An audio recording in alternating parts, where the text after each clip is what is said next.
Hello, Dan and Jamie back here. We're going to talk about field and weather conditions when out spreading fertilizer and manure. So when we look at USDA NRCS 590 standards, we're going to be looking at applying nutrients, whether those be organics in the manure form or synthetics in the commercial fertilizer form, applying those in a manner that they're going to maintain their viability within the field. So the key is to apply them at a rate, apply them in a manner, and apply them at a time of year that they're going to stay in the field. So to minimize runoff to surface waters, as we talked about before, phosphorus and the eutrophication or the deoxygenation, we'll get that big word out, deoxygenation of many of our surface waters, as well as reduce the potential for nitrate leaching into groundwater. So are there times of the year, for example, Dan, that we maybe want to be more cautious when we apply these fertilizers?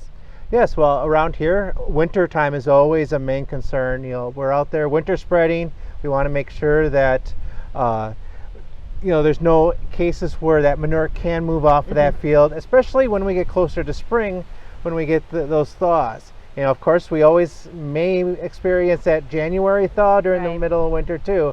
So we got to be cautious, watch the weather patterns, and make sure that when we're out there spreading winter spreading manure, that we're seeing where those weather conditions are, where those temperatures are, to make sure that manure stays where it's at.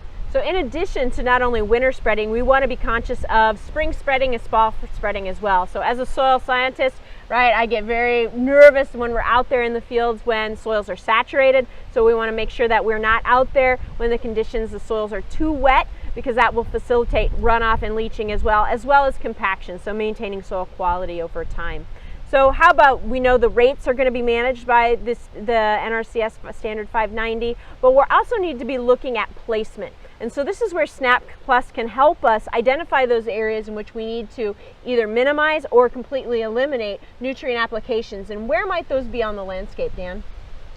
Well, those would be closer to water bodies, or any type of soil that might have leaching potential, such as your sandier type soils. Exactly.